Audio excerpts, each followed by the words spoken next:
একটা কথা শোনো না, তোমার কোনো কিচ্ছু চেঞ্জ করতে হবে না। তুমি আমার আনস্মার্ট জামাই থাকো। আর তুমি আমার একটা কথা রাখবা? বলো না। তুমি ওস্তাদ বড় গোলাম আলী খায়ের মতো ডিসার্ভে সবসময় চিৎকার করে ক্যান ক্যান করে কথা বলো। ওইটা একটু নিচের দিকে নামায় বি ফ্ল্যাট করা যাবে? হ্যাঁ যাবে তো, কেন যাবে না?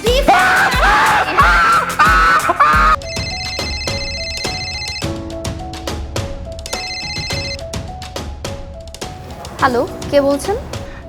হ্যালো ভাবি, আমি রাহাত বলছি, গোলাম আলী ভাইয়ের কলিগ। জি বলুন। ভাবি, ছোট্ট একটা দুর্ঘটনা ঘটে গেছে।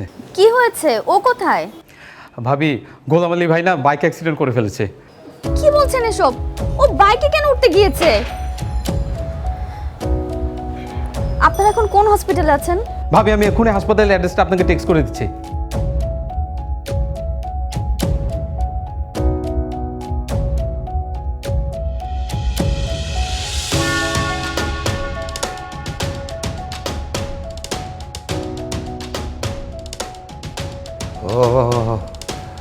ওরে রাহাত, ওরে কিসিঞ্জার, ওরে আম্বালা, ওরে যদি কাছে পাইতাম।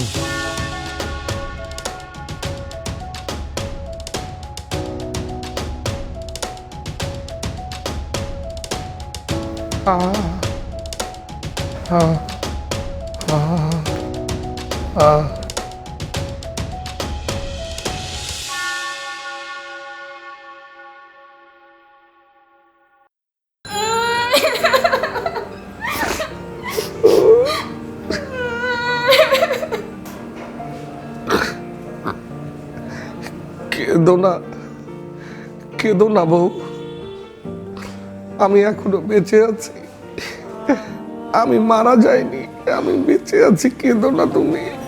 এই, তোমাকে কে বলছে বাইক চালানো শিখতে? আমি কি বলেছি যে তুমি বাইক চালানো শেখো? বলো না, আবার একদিকে বলছো।